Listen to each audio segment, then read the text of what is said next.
एक बार फिर स्वागत है मेरे बच्चों आपका लक्ष्य 2024 यूपी बोर्ड। और आज सेकंड जो डे है, इसमें आज हम जो टॉपिक डिस्कस करेंगे ये है कूलाम का नियम। तो बिना समय वेस्ट किए जल्दी से अपनी कॉपी किताबें तैयार कर लो। किताबें नहीं, केवल कॉपी तैयार कर लो, और जो जो मैं इंपॉर्टेंट पॉइंट कूलाम के नियम से रिलेटेड बताता जाऊं उसको आप नोट करते जाइएगा। तो शुरू करते हैं। देखिए, सबसे पहले आ जाते हैं कूलाम का नियम। अच्छा, यहां पर जो मैंने एनालाइज किया कि अभी तक 2010 से लेकर 2022 तक जितने भी क्वेश्चन हैं, तो उनमें कुछ पॉइंट्स को मैं पहले आपको प्रिपेयर करा देता हूं, जिनको प्रिपेयर करने के बाद मैक्सिमम क्वेश्चन आप समझ पाओगे और आसानी से कर पाओगे। और अगर ये वीडियो लंबा हुआ तो इस कूलाम के नियम के वीडियो को मैं 2 हिस्सों में कन्वर्ट कर दूंगा। ठीक है, तो सबसे पहले आ जाते हैं कूलाम का नियम। वैद्युत आवेश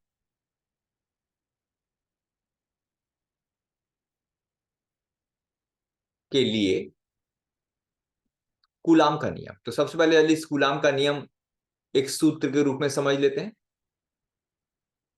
नियम, कूलाम का मेरे बच्चों नियम क्या है?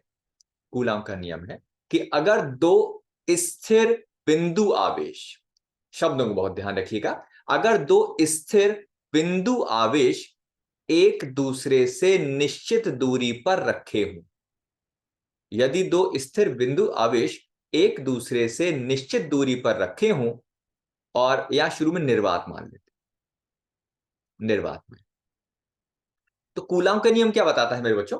कूलाम का नियम इन स्थिर बिंदु आवेशों के बीच में लगने वाले बल को बताता है। तो कूलाम के नियम के अनुसार दो स्थिर आवेशों के बीच लगने वाला जो बल होता है वो अनुक्रमानुपाती होता है दोनों आवेशों के परिमाणों के गुणनफल के, और व्युत्क्रमानुपाती होता है इनके बीच की दूरी के वर्ग के। जब हम अनुक्रमानुपाती का चिन्ह हटाते हैं, तो अनुक्रमानुपाती का चिन्ह हटाने पर क्या लगाया जाता है? एक नियतांक लगाया जाता है। नियतांक का मान क्या हो जाता है? F इक्वल्स टू, या F बराबर आ जाता है 1/4 पाई Q1 Q2 बटे आर स्क्वायर।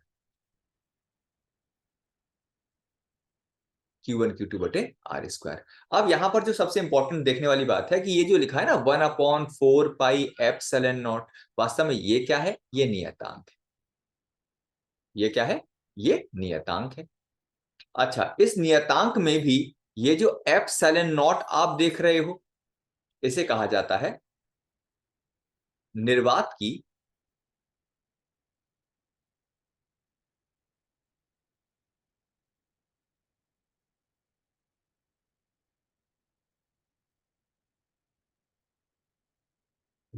निर्वात की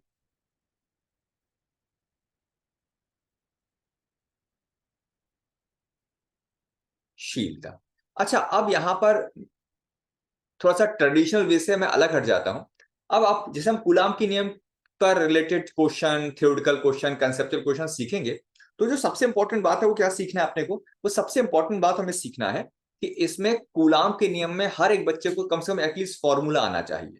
तो जल्दी से सबसे पहले अपने पास फॉर्मूला, सबसे इंपॉर्टेंट बात है कि अगर कूलाम का नियम से रिलेटेड कोई भी क्वेश्चन आता है तो बच्चे के मन में यानी आपके मन में कूलाम के नियम का फॉर्मूला बिल्कुल स्पष्ट होना चाहिए कि निर्वात में F बराबर होगा 1/4 pi epsilon not Q1 Q2 बटे आर स्क्वायर। इन दिन के नाम मालूम होने चाहिए। अच्छा, अब विशेष बात क्या रखना है कि 1/4 पाई एप्सिलॉन नॉट का कुल मान मालूम होना चाहिए 9 गुणा 10 की घात 9। ये अपने काम आने वाला है। दूसरा, केवल एप्सिलॉन नॉट का मान भी मालूम होना चाहिए 8.85 गुणा 10 की घात -12।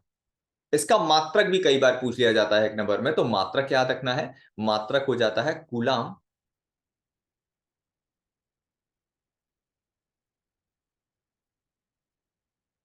स्क्वायर प्रति न्यूटन मीटर स्क्वायर। ठीक है, तो इतनी बात, यानी कूलाम के नियम के क्वेश्चन में जाने से पहले हर बच्चे को कम से कम सूत्र तो याद हो जाना चाहिए। अब सूत्र याद हो जाने के बाद फिर आगे दूसरा पॉइंट क्या आना चाहिए? दूसरा पॉइंट आता है मेरे बच्चों इसका सदिश रूप। ये 1 नंबर का क्वेश्चन भी पूछा गया है कि कूलाम वैद्युत आवेशों के लिए कूलाम के नियम का सदिश रूप बताओ, सदिश रूप लिखो। अब जब कहा जाए ना सदिश रूप लिखो, तो केवल आपको फॉर्मूला लिखना होता है। ये क्वेश्चन आया है 2016 में आया है और यही क्वेश्चन आया है 2017 में भी आया है कि कूलाम वैद्युत आवेशों के लिए कूलाम के नियम का सदिश रूप लिखो। तो इस सदिश रूप हर बच्चे को आ जाना चाहिए। सदिश रूप क्या होता है मेरे बच्चों? F बराबर 1/4 pi epsilon not mod Q1 mod Q2 बटे R स्क्वायर। ये सदिश रूप नहीं है, ये तो हो गया अदिश रूप। ये क्या है? अदिश रूप। ये तो मैंने समझाने के लिए आपको लिखा है, आपको इसको लिखना जरूरी नहीं है। लेकिन जैसे ही आपसे कहा जाए सदिश रूप लिखो, तो सदिश रूप में आप लिखोगे एफ के ऊपर सदिश बनाओगे 1/4 पाई एप्सिलॉन नॉट, और ये अपने पास क्या आ जाएगा? ये आ जाएगा मॉड Q1 मॉड Q2 और बटे कितना आ जाएगा मेरे बच्चों? बटे आ जाएगा R स्क्वायर और साथ में आ जाएगा R कैप। ये जो मैंने आपको बताया है ये सबसे आसान रूप है सदिश रूप। इसी को क्या लिख दिया जाता है? इसी को ऐसा भी लिख दिया जाता है 1/4 पाई एप्सिलॉन नॉट। अगर आप इतना लिख दोगे तो भी ये सही है। ठीक है, यहां आर क्या, आर कैप क्या कहलाता है? यह है एकांक सदिश है। ठीक है, दोनों आवेशों को मिलाने वाली बीच की जो रेखा है उसके अनुदिश एक एकांक सदिश है। और इसको आप लिख सकते हो 1/4 pi epsilon not Q1 Q2 बटे R स्क्वायर। और R कैप जो है इसकी वैल्यू बदल भी सकते हो आप। इसको क्या लिख सकते हो? जो लिखा ना, ये जो लिखा हुआ है, इसकी जगह आप क्या लिख सकते हो मेरे बच्चों? इसकी जगह आप लिख सकते हो R2 - R1 और बटे R भी लिख सकते हो। तो यही चीज क्या हो जाएगी? आ जाएगा R2 - R1 और बटे R। तो सदिश रूप का थोड़ा कठिन फॉर्म क्या हो जाएगा? 1/4 pi epsilon not mod Q1 mod Q2 बटे R क्यूब हो जाएगा। ध्यान देना, क्यूब हो गया ना, और ये आ जाएगा R2 - R1। अब हो सकता है किसी देखने वाले बच्चे के मन में आए, सर यहाँ R2 और R1 क्या चीज है, ये तो दिख ही नहीं रहा है कहीं। तो ये भी समझा देता हूं मेरे बच्चों कि जैसे इससे पहले वाले पेज पे चलते हैं हम लोग। चलो, यहाँ तो जगह नहीं है, यही समझ लेते हैं। जैसे मान लो मेरे बच्चों ये अपने पास क्या आ गया, देखो ये अपने पास है आवेश Q1, ये आवेश Q2। अलग ही बनाना पड़ेगा, यहाँ तो जगह कम हो गई। चलो ऊपर बना देता हूँ। जैसे मान लो मेरे बच्चों ये हो गया आवेश Q1 और ये हो गया आवेश Q2। तो जो आवेश Q1 और Q2 होगा इसका एक स्थिति सदिश होता है। स्थिति सदिश क्या होता है? जैसे मान लो मेरे बच्चों ये ओरिजिन हो गया, तो ये जो है ये हो गया R1। R1 का मतलब होता है जहां Q1 रखा है उसका स्थिति सदिश। और ये क्या हो जाएगा मेरे बच्चों? ये हो जाएगा Q2। अब मेरे कुछ बच्चे जिसको देख रहे हैं उनके उनमें क्वेश्चन आएगा, सर आप तो कह रहे थे आसान आसान पढ़ाओगे, ये बड़ा टिपिकल पढ़ा दिया। तो यहां पर अब इन सबको आपको लिखने की जरूरत नहीं है। इस क्वेश्चन को एक बार फिर समझना। अगर बोर्ड एग्जाम में क्वेश्चन आए कि कूलाम के नियम का सदिश रूप लिखो, तो आपको केवल क्या करना है? जल्दी से एक Q1 बनाया आपने, एक Q2 बनाया, ठीक है, और यहां पर O पॉइंट बना देना। ड्राइंग बनाओगे तो थोड़ा नंबर अच्छे मिल जाते हैं। इसको कह देना R1, इसको कह देना R2। थोड़ी सी लाइन टेढ़ी होगी, आप सीधी बनाना और फिर सीधे सीधे लिख देना F वेक्टर बराबर 1/4 pi epsilon not Q1 Q2 बटे R क्यूब, और ये आ जाएगा R2 - R। ठीक है, कोई बच्चे से गड़बड़ों से हम भूल गए, अगर हम R1 - R2 लिख दें बेटा वो भी सही माना जाएगा। चाहे आप R2 - R1 लिख देना और चाहे R1 - R2। मैं ज्यादा इसमें डीप नहीं जा रहा हूं, दोनों ही सही माने जाएंगे। तो ये हो गया अपने पास। यानी क्या क्या चीज होगी जल्दी से एक बार फटाफट देखते हैं। यानी कूलाम के वैद्युत आवेश के लिए कूलाम का नियम फटाफट याद हो गया। F बराबर 1/4 pi epsilon not Q1 Q2 बटे R²। और अगर हमसे पूछा जाए सदिश रूप तो हम वो भी लिखना सीख चुके हैं, F बराबर 1/4 pi epsilon not Q1 Q2 बटे R³ और ब्रैकेट में R2 माइनस R। अच्छा, अब आते हैं नेक्स्ट पॉइंट पर। इस पर जो मैं लगातार क्वेश्चन एनालाइज कर रहा हूं, तो ये क्वेश्चन बड़ा इंपॉर्टेंट है, बल्कि ये फैक्ट, ये पॉइंट बहुत इंपॉर्टेंट है, इसको सारे बच्चे समझ लो अच्छे से। जब कभी दो आवेशों को निर्वात में रखा जाता है, तो निर्वात में रखे जाने पर इनके बीच का जो मेरा बच्चों बल है, वैद्युत बल है, कूलाम के नियम से जो आता है, उसको लिखा जाता है 1/4 pi epsilon not Q1 Q2 बटे R²। लेकिन अगर वो कह देगा कि भाई इनके बीच में निर्वात नहीं है, इनके बीच में निर्वात नहीं है, इनके बीच में कहीं ना कहीं क्या है, इनके बीच में कोई माध्यम है, इनके बीच में क्या है, कोई माध्यम है। माध्यम मतलब क्या होता है? माध्यम का मतलब होता है कि जैसे जल मान सकते हो, ठीक है, ग्लिसरीन मान सकते हो, ठीक है, या कोई धातु मान सकते हो। माध्यम मतलब खाली जगह नहीं है, इनके बीच में कुछ ना कुछ है। तो अगर इनके बीच में माध्यम है तो बल का मान क्या हो जाएगा? बल क्या वही रहेगा या बदल जाएगा? ये कॉन्सेप्ट बहुत इंपॉर्टेंट है।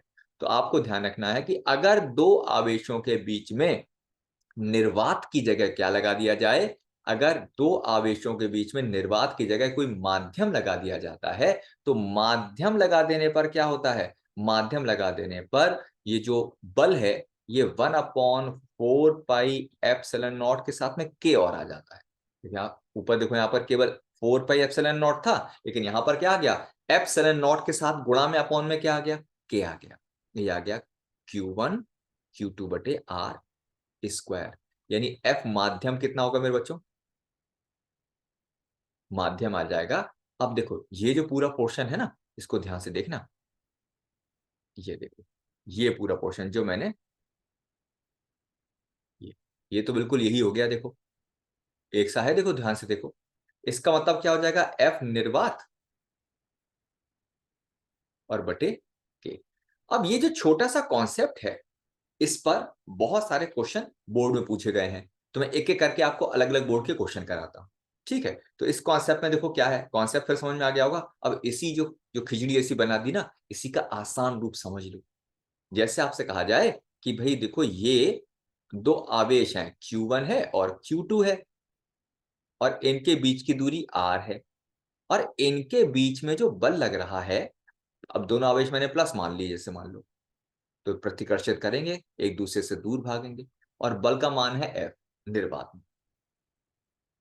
ठीक है, अब आपसे पूछा जाएगा कि भाई ऐसा है, ये Q1 रहा, ये Q2 रहा, बीच की दूरी अभी भी R है, लेकिन अब निर्वात की जगह यहां पर क्या भर दिया इन्होंने? माध्यम भर दिया, जिसका परावैद्युतांक, ये जो मैंने बीच में K लिखा था ना, देखो पिछली वाली स्लाइड में, बोले यार सर, ये इसका K जो है, K क्या चीज है, ये क्या चीज होती है? तो ये कहलाता है माध्यम का परावैद्युतांक। नाम याद रखना, माध्यम का परावैद्युतांक। ठीक है, तो अब फाइनली क्या होगा? और K का मान मान लेते हैं 10 है। तो अब कहेगा भाई देखो, अब नया नया बल बताओ जरा, Q1 और Q2 के बीच का। तो जो पहले फोर्स F लग रहा था, वो फोर्स F डैश हो जाएगा, और F डैश पता क्या हो जाएगा? F डैश हो जाएगा F बटे K। अब F और K यहां पर कितना है देखो, 10। तो F डैश कितना हो जाएगा? F/10। तो उम्मीद है ये आपको समझ में आ गया होगा। अब आपको कैसे मालूम चलेगा कि आपको समझ में आया कि नहीं आया? तो मैं इस पर बोर्ड में जो क्वेश्चन आए हैं वो आपको ईयर वाइज बताता हूं। सारे बच्चे क्वेश्चन सुनना, वीडियो को पॉज करके पहले आंसर लिखना, फिर आंसर चेक करना। ठीक है, चलो शुरू करते हैं। ये क्वेश्चन आया है,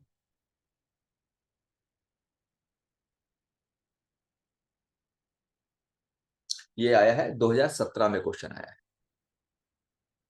2017 में क्वेश्चन क्या कहता है? दो बिंदु दो बिंदु आवेशों को वायु में एक निश्चित दूरी पर रखने पर उनके बीच 80 न्यूटन का बल कार्य करता है। 80 न्यूटन का बल कार्य करता है। इन्हीं आवेशों को एक परावैद्युत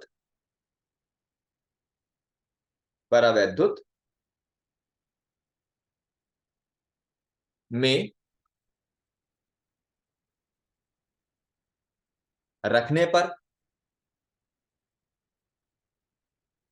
इस बल का मान 8 न्यूटन रह जाता है। तो परावैद्युतांक का मान ज्ञात करो। है तो एक नंबर क्वेश्चन, बड़ा लंबा सा है। अब जल्दी से इसका वीडियो पॉज करके फटाफट इसका आंसर सोच लो। अब देखो, वीडियो पॉज कर लेना। अब देखो 80 न्यूटन क्या हो गया, ये क्या है, ये है एफ निर्वात। 8 न्यूटन क्या हो गया, ये हो गया एफ माध्यम।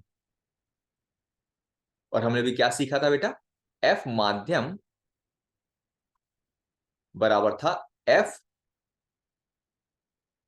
निर्वात और बटे के। तो यहां से के का सूत्र क्या आएगा, तो के के सूत्र के लिए इनको क्या करो, आपस में इंटरचेंज कर दो। के को एफ माध्यम की जगह और एफ माध्यम को के की जगह ले आओ। तो के बराबर क्या आएगा, एफ निर्वात और बटे एफ माध्यम। निर्वात में कितना है 80 और माध्यम में कितना हो गया 8। तो के का मान सीधे सीधे कितना हो गया 10 न्यूटन। 10 इसका मात्रक नहीं होता, ध्यान रखना। कोई पूछे के का मात्रक क्या होता है मेरे बच्चों, तो के का मात्रक नहीं होता। चलो नेक्स्ट क्वेश्चन और करते हैं, इसको भी ट्राई करके बताना आप जरा मुझे। ये ऐसा ही क्वेश्चन आया 2014 में, क्वेश्चन आया और यही क्वेश्चन आया 2022 में। अब क्वेश्चन क्या है, सारे बच्चे फिर ध्यान से ना कोशिश करना है इसको सॉल्व करने की। दो बच्चों, इसका वीडियो का मेन मोटिव है कि चीजों को बड़ा सिंपल सिंपल थोड़ा थोड़ा रोज पढ़ते जाओगे। 6 महीने पेपर में, अभी सितंबर, अक्टूबर, नवंबर, दिसंबर, जनवरी, एटलीस्ट 5 महीने हैं। थोड़ा थोड़ा करके पढ़ोगे, लास्ट तक पूरी तैयारी हो जाएगी। दो बिंदु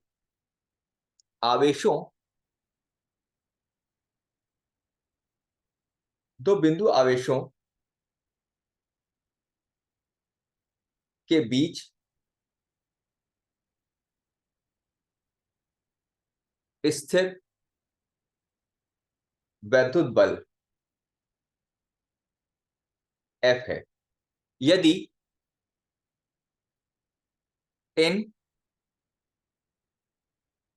आवेशों को उतनी ही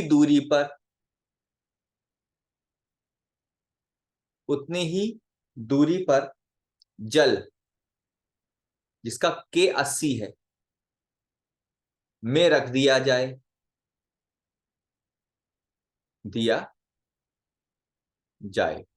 तो उनके बीच कितना बल लगेगा। जल्दी से वीडियो पॉज करो, फटाफट इसका आंसर लिखो, फिर आगे बढ़ना। देखो मुझे लगता है वीडियो पॉज करके आंसर लिख चुके होंगे। फर्दर देखो, अब के का मान मैंने बताया था, बल्कि सूत्र अपने पास क्या है, एफ माध्यम ये होता है एफ निर्वात बटे के। अब माध्यम में निकालना है, वो कह रहा है जल में रख दिया जाए तो नया बल कितना होगा। तो कितना बल मतलब क्या होगा, जल में रखने के बाद बल पूछ रहा है, यानी क्या होगा, माध्यम पूछ रहा है, एफ जल पूछ रहा है। तो निर्वात में कितना मान है, देखो निर्वात में बल कितना है, एफ और k का मान इन्होंने कितना दे रखा है 80। तो जल में वही जो बल जो पहले F था वो जल में कितना हो जाएगा F/80 हो जाएगा। ठीक है, अब देखो, अब आते हैं नेक्स्ट कॉन्सेप्ट पर। तो मेरे ख्याल से ये कॉन्सेप्ट पहला समझ में आ गया होगा कि माध्यम में रखने पर क्या बल में परिवर्तन आएगा। अब आते हैं नेक्स्ट क्वेश्चन पर। जो दूसरा क्वेश्चन है ये दूरी पर आता है। जैसे क्वेश्चन देखना, ये 2011 में आया है इसी, तो मैं सीधे क्वेश्चन कराता जाता हूं, हल्के हल्के क्वेश्चन सीखते जाओ। क्वेश्चन क्या है, एक निश्चित दूरी पर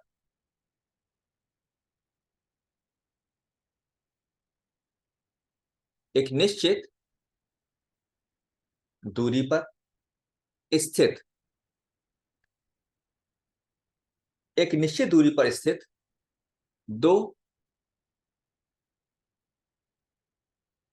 इलेक्ट्रॉन के बीच, बढ़िया क्वेश्चन है देखो, सर बच्चे ट्राई करना, बीच वैद्युत बल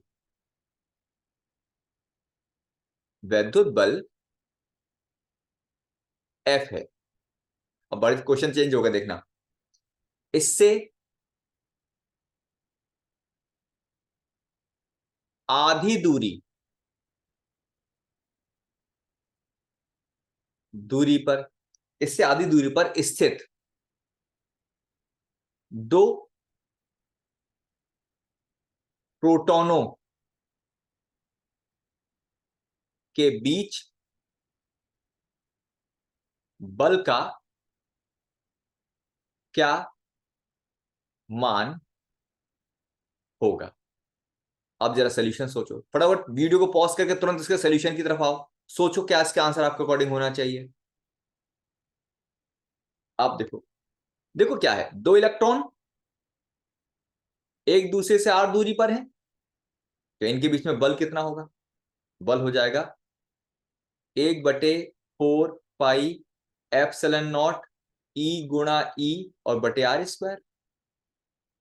अच्छा, अब दूसरे कंडीशन में क्या कहता है, बोले नहीं अब इलेक्ट्रॉन नहीं, हमारे पास दो प्रोटॉन है, लेकिन रखे कितनी दूरी पर है, आधी दूरी पर, यानी r की जगह r/2। तो बोले अब बल कितना होगा, प्रोटॉनों के लिए बल कितना होगा मेरे बच्चों, तो हो जाएगा 1/4 पाई एप्सिलॉन नॉट। लेकिन इलेक्ट्रॉन या प्रोटॉन से फर्क नहीं पड़ेगा, बोले क्यों फर्क नहीं पड़ेगा, क्योंकि यार दोनों पर आवेश तो समान होता है, बस एक पर प्लस और एक पर माइनस, लेकिन परिमाण तो दोनों का समान होता है।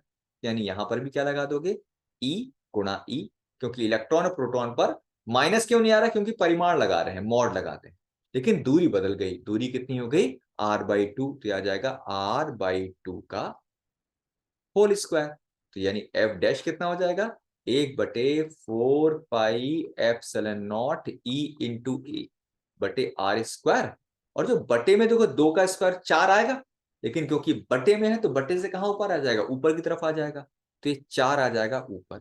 अब ध्यान देने वाली बात क्या है, देखो यहां पर ये जो पूरा पोर्शन तुम देख रहे हो मेरे बच्चों, 1/4 पाई एप्सिलॉन नॉट, ये तो क्या है, ये तो एफ है कि नहीं, तो एफ डैश कितना हो जाएगा, F/4। यानी प्रोटॉनों के बीच में जो बल लगेगा वो इलेक्ट्रॉनों के लगने वाले बल से कितने गुना हो जाएगा, 4 गुना हो जाएगा। तो इसका ये हो गया आंसर। ठीक है, ये हो गया 2011 का क्वेश्चन। नेक्स्ट, अब ये क्वेश्चन आया, ये बहुत बढ़िया क्वेश्चन है, देखो ये 2010 में क्वेश्चन है, ये सारे बच्चे ट्राई करना, बहुत बढ़िया क्वेश्चन है, क्वेश्चन करके आपको मजा आएगा। क्वेश्चन सुनिएगा, कुछ इनकी प्रॉपर एक कॉपी बना लेना, और ये विश्वास मानो मेरे बच्चों, जो बच्चा लगातार प्रॉपर थोड़ा थोड़ा करके पढ़ता रहेगा, डेफिनेटली आप बोर्ड एग्जाम में बहुत अच्छा परफॉर्म करोगे। कुछ दूरी पर स्थित कुछ दूरी पर स्थित +2 माइक्रोकूलम तथा -2 माइक्रोकूलम आवेशों के बीच 10 न्यूटन का आकर्षण बल कार्य करता है।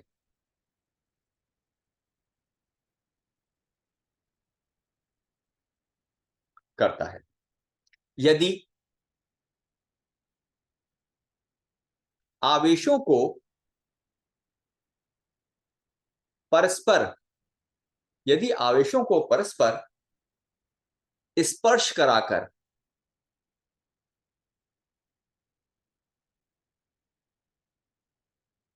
उतनी ही दूरी पर रख दिया जाए तो दोनों के बीच नया बल क्या होगा? जल्दी से वीडियो पॉज करिए और फटाफट इसके सॉल्यूशन के बारे में सोचिए। अब देखिए सॉल्यूशन, देखो इसका बहुत प्यारा क्वेश्चन है।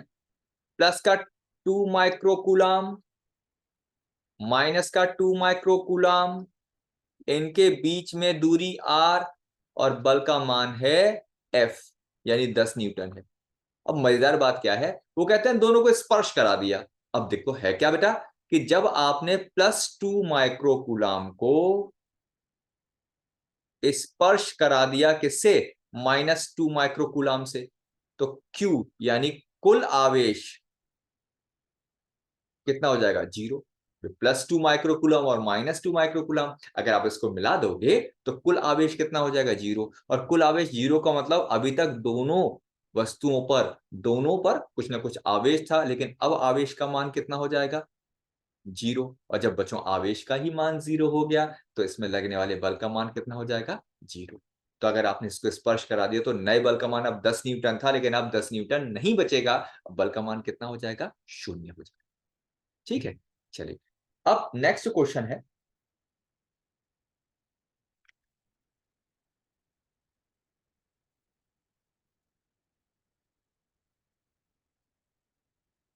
हाँ ये बड़ा प्यारा क्वेश्चन है, ये भी देखिए, ये आया 2014 में क्वेश्चन है।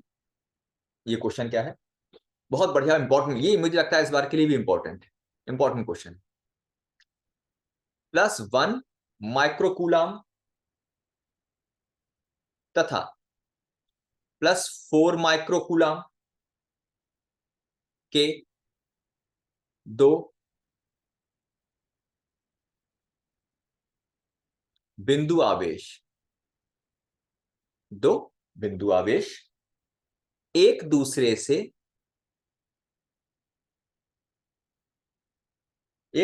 से कुछ दूरी पर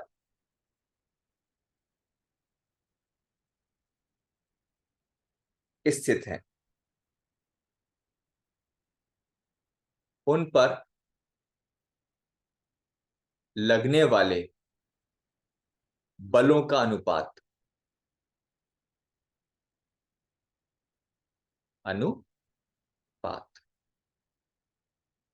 ज्ञात करो। जल्दी से वीडियो को पॉज कीजिए और फटाफट इसका आंसर सोचिए। और अगर आंसर आप सोच चुके हैं तो चलिए सोल्यूशन की तरफ आते हैं। देखें आपने सही सोचा कि गलत सोचा। ये अपने पास क्या है, देखो प्लस का 1 माइक्रोकूलम, दूसरा कितना है, प्लस का 4 माइक्रोकूलम। ठीक है, अच्छा ये तो समझ में आ गया होगा कि दोनों ही कैसे आवेश हैं मेरे बच्चों, दोनों ही धन आवेश हैं, तो एक दूसरे को क्या करेंगे, प्रतिकर्षित करेंगे। ये F2 और मान लेते हैं ये हो गया F1। अब आपसे पूछा जा रहा है, पता है आपसे पूछा जा रहा है कि F1 बटे F2 का मान कितना होगा, खाली जगह छोड़ दी। अब देखो मान कितना होगा, जब फटाफट देख लो मेरे बच्चों। F1 की जब बात करोगे तो लिखोगे 1/4 pi epsilon not 1 microcoulomb into 4 microcoulomb divide by r²। और जब आप बात किसकी करोगे, जब आप बात करोगे F2 की, तो आप क्या लिखोगे, 1/4 पाई एप्सिलॉन नॉट, लेकिन 1 × 4 की जगह आप लिखोगे 4 microcoulomb into 1 microcoulomb divide by r²। अब मजेदार बात यह है कि चाहे आप 1 × 4 करो, या 4 into 1 करो, आंसर अलग तो आएगा नहीं। 1 into 4 4 होता है, 4 into 1 भी 4 होता है। इसका मतलब ये दोनों वैल्यू कैसी है मेरे बच्चों, दोनों वैल्यू बराबर है। इसका मतलब इसका अनुपात क्या आएगा, 1:1 या 1:1। यानी दो अलग अलग आवेश होने पर भी जब पूछा जाए कि इन पर लगने वाले बलों का अनुपात क्या होगा, तो हमेशा ध्यान रखना मेरे बच्चों, बलों का अनुपात आता है 1:1। ठीक है, चलो अच्छा, और चलना शुरू करते हैं हम लोग फर्दर देखो। 2000, अब ये क्वेश्चन है,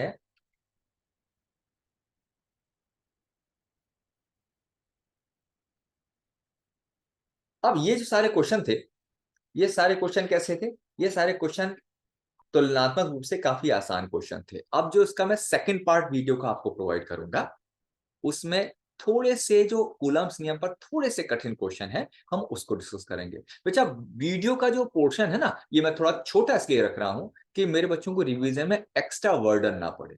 धीरे धीरे छोटा छोटा करके आप, जैसे होता है ना बूंद बूंद से सागर भरता है, कभी आप देखें ना कि बाथरूम में एक बाल्टी लगा दो और टप कहते एक एक बूंद बाल्टी में गिर रहा था, लेकिन सुबह देखो तो क्या होता है, वो बाल्टी भरी मिलती है। तो मेरा यही मोटिव है कि हम थोड़ा थोड़ा करके पढ़ें, जिससे आपके रूटीन में कोई डिस्टर्बेंस भी ना हो। रोज थोड़ा थोड़ा करके रिवीजन करते रहें, लेकिन एक प्रॉपर कॉपी बना लीजिए, और बाकी कूलाम के नियम के क्वेश्चन के साथ हम मिलेंगे सेकेंड वीडियो में। ठीक, तब तक अपना ध्यान रखिए।